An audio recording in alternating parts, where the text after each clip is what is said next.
O que é aquela questão? Pastel? Não. O pastel é que ele tem uma pasta e telefone. Lobby é o tráfico de influências. É eu exigir, olha, eu tenho tal, uma barganha, né? Eu tenho tal coisa, preciso que você faça aquilo para que você consiga essa coisa. Né?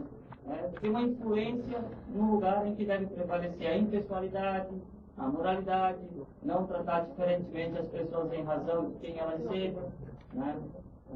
E infelizmente o Carona traz essa ofensa à impessoalidade. Por quê? Porque você vai começar a escolher, eu quero aquele carro, eu quero aquele computador, eu quero contratar com aquela empresa.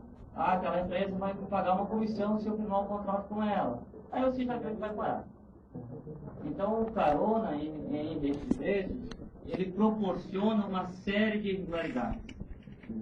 É uma porta aberta para você ser tentado a ser corrupto. Às vezes a gente pensa assim, poxa, não percebe que o que você está fazendo é errado? Pessoal, a corrupção é algo que não vem assim, nossa, esse é um ato corrupto, hoje eu sou um corrupto.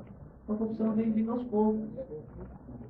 Cada vez que você começa a ceder em algum dos seus princípios, você está começando a abrir as portas para que um dia você se esqueça de tudo aquilo que você um dia já defendeu. Por isso é importante a gente sempre trazer consigo, sempre se lembrar dos princípios. Sejam os nossos princípios enquanto caráter, mas aqui em matéria de direito, em matéria de direito da administração pública, os princípios da administração pública, os princípios que estão lá no artigo 37. E como tem que se portar a administração? Com publicidade, com impessoalidade, com legalidade, né? Então, quando a gente começa a afastar pouquinho a pouquinho os princípios, também pouquinho a pouquinho a gente está abrindo as portas para se tornar uma pessoa que de repente lá na frente já não percebe mais o que está fazendo e se torna alguém público.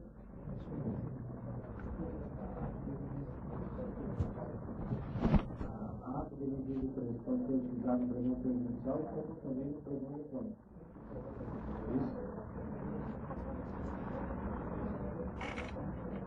A modalidade de pregão, que foi trazida pela Lei 10.520, ela permite duas formas de se executar essa modalidade de pregão. Se diz a forma presencial e forma eletrônica. A diferença básica é que na forma presencial, um parênteses antes disso, no pregão, uma grande diferença em relação às outras modalidades é que você tem uma fase de lances, uma espécie de uma pechincha, né? Regulamentada em lei, disciplinada em lei, em que os concorrentes da licitação vão cobrindo a proposta um do outro. Né? Esta fase, esta etapa de lances, ela pode ser feita de forma física, presencial, portanto o pregão em forma presencial. Né? Imagine que eu seja o pregoeiro de uma administração pública e cada um de vocês seja representante de uma empresa. Então, um a um vai dando um novo lance para cobrir a proposta. Ou, esse pregão pode ser realizado de maneira eletrônica, pela internet. Então, todos nós vamos nos reunir numa sala de bate-papo, digamos assim, e de forma organizada, cada um vai digitar no sistema uma etapa de lance, o seu lance para cobrir a proposta do concorrente. Então, o pregão ele pode ser operacionalizado de duas formas: na forma presencial, fisicamente, ou na forma eletrônica, por meio da internet. Em qualquer uma delas, pode se utilizar para fazer registro de preço. Normalmente, o casamento perfeito é pregão eletrônico com registro de preço, porque você amplia a concorrência, você vai permitir que empresas de onde elas estiverem no Brasil possam participar, já que é pela internet, não tem custo, basta que alguém esteja ali no computador. Então vai ter um grande número de interessados, possivelmente um preço mais baixo, já que a concorrência vai ser maior, e aí você faz um regime de preços e vai contratar na medida necessária. Então você tem quase um casamento perfeito. Para rever esses preços, tanto a parte contratada quanto a contratante pode pedir para rever esses preços? Pode. Imagine que a administração, ela, antes de fazer a licitação pública, ela precisa conhecer o produto no mercado. Então, eu vou registrar preço de carro. O carro que eu quero custa 30 mil. Registrou o preço, ao longo do ano, o mercado inflacionou. O carro agora custa 35. Então, o que vai acontecer na prática? Aquela empresa que ganhou a licitação, ela vai vir para a administração e vai dizer, olha, o preço do mercado já não é mais o mesmo, aumentou. Eu quero que você faça uma revisão no meu preço do registro da ata. E eu vou te comprovar. Vou trazer a nota do fabricante na época da licitação e a nota atual. E você vai medir quanto que inflacionou. E a administração vai dizer, olha, realmente aumentou o preço, estabelecemos um novo preço que é 34, 35 mil reais. E se achar uma irregularidade, ele pode querer uma nova licitação? Ele quem? O que não ganhou. Aquele que está registrado, provavelmente ele vai aceitar. Não, no caso, a empresa acha que está sendo prejudicada porque... Sim. Em qualquer momento, cabe um recurso administrativo, né? Ou mesmo um pedido de reconsideração. Quando vocês forem avaliar lá a lei do processo administrativo, muito embora ela seja só para a União, mas por analogia a gente traga ela para os outros órgãos, para os outros entes da federação, você vai ver que cabe um pedido de uma impugnação administrativa àquele tipo de ato. Então, a empresa A foi registrada, a empresa B perdeu. Dali 6 meses, a A pediu para aumentar o preço, passou de 30 para 35 mil. A empresa B pode muito bem impugnar aquela diferença de preço e dizer, não, no mercado não subiu, meu preço continua. Né? Nesse caso, o que a administração terá que fazer? Ela vai avaliar, realmente aumentou? Aquele lá preço está irregular, é inexigível, então concedo a revisão de preço. Ou ao contrário, não, o preço não aumentou, não concedo. Aquela empresa A não concorda, então você vai ter o registro de preços anulado e vai ter que proceder a uma nova licitação pública. Dependendo do tipo de regulamento que você estabelecer, se você seguir a filosofia do pregão, o pregão você contrata o segundo pelo preço do segundo. Significa o quê? Se aquele primeiro vencedor, por algum motivo, não puder firmar o contrato, ele depois de realizada a licitação, apurou-se que ele tinha um documento falso. Então você vai convocar o segundo e vai contratar pelo preço do segundo.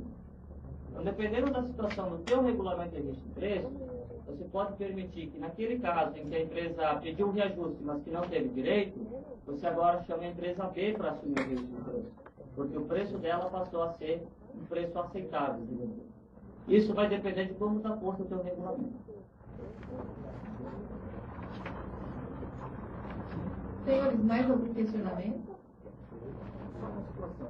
A carona ela pode ser eliminada, de acordo com o entendimento tribunal, desde que ela conste nos decretos que instruiu, digamos, o preço, ou no ato convocatório. Ali parece que era no ato convocatório. Eliminada, por seu dizer, na verdade, se pode permitir uma espécie de carona, seria isso? Tirar a possibilidade da carona. Tá. Para você tirá-la, basta você não dispor no seu regulamento. No regulamento da União, está previsto lá que pode ser feita a adesão. Como você sabe que esse é um procedimento ilegal, a gente já viu aqui que fere os princípios, o próprio Tribunal de Contas disse que isso é ilegal, no momento que o município baixar o seu regulamento do registro de preços, ele já não vai tratar de adesão, de carona, porque ele sabe que esse instituto é regular. O que pode ser feito, a gente não chama de carona, chama de licitação compartilhada, é o quê? É antes da etapa da licitação, ainda naquela fase de planejamento, reunir-se em diversos entes, em diversos municípios, todos eles assinam o edital, todos eles, de forma antecipada, demonstram que vão firmar o contrato e firmam eles juntos um único registro de preços. Aí eu estou falando de carona, porque ele antes já está dizendo, olha, eu já estou nessa licitação pública. Aí a gente chama de licitação compartilhada. Quem tem feito muito isso é o consórcio público, que é um tipo de entidade que é como se fosse uma autarquia de um município, mas que ele engloba diversos entes federados. A gente tem em Santa Catarina, para dar um exemplo, uma série de consórcios públicos de saúde, né, que se prestam a realizar serviços ou contratar alguns bens para todos os municípios que fazem parte desse consórcio. Então, como todos os municípios compram medicamentos, né, e quanto maior a quantidade, menor o preço individual, é melhor, economicamente falando, da administração pública e do interesse público, que se faça uma licitação por meio do consórcio que favoreça a todos os municípios, porque todos eles vão comprar medicamentos. Evidentemente, todos eles terão que dizer previamente que querem aquela licitação. Quanto querem dela? Qual é o quantitativo daquela licitação? Se tem uma previsão no seu orçamento para executar aquele objeto. Aí não se fala em carona, se fala em licitação compartilhada.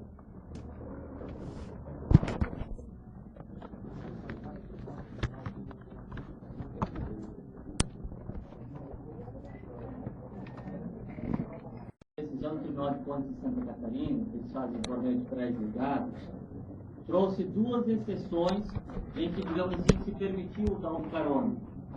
Né? Por quê? Porque naqueles dois casos havia regulamento federal e não é bem carona, porque já havia uma licitação com a perspectiva de que diversos municípios fossem contratados. Ou seja, ela já foi feita para todos contratarem. Não que eu não participei do processo enquanto município e depois fui e aderi à área. Não. A própria licitação, desde o início, já foi prevista para que se fizesse as contratações em nome de todos os municípios. E um desses casos, que é na área de saúde, existe uma lei específica que permite esse tipo de contratação. Então aqui o Tribunal de Contas fez uma certa ressalva, mas a gente não vai entender como uma exceção que pode o carona. Não. Tratam-se de situações distintas do carona como ele foi concebido pelo decreto da União. Tá? Em que nesses casos se aproxima muito mais dessa figura da licitação compartilhada, que é algo possível, legal, e que se você tem ali sim uma economia de escala, um atendimento ao interesse público.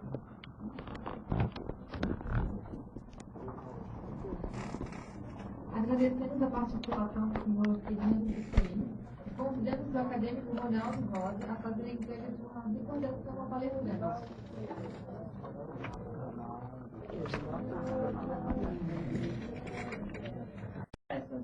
Esses conhecimentos que eu devo muito aos municípios de Santa Catarina, que foram aqueles que deram oportunidade de conviver com as situações, de trazer o dia a dia para ir atrás de estudar.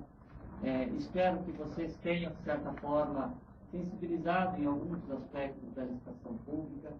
E, como um recado final, eu diria assim: sigam os princípios. Sejam os princípios de uma licitação, sejam os princípios da administração pública, sejam os seus princípios que aprenderam em casa, na família de vocês. Uma vez que você segue princípios, você não precisa necessariamente de uma regra pré-estabelecida para saber aquilo que é certo. Vocês vão conseguir, pelo bom senso, compreender o alcance do princípio. Leiam, estudem, vão atrás dos princípios que dão norte, que dão o fundamento daquilo que a gente acaba aplicando no dia a dia. E uma boa noite para vocês, depois uma ótima palestra também na segunda. Obrigado.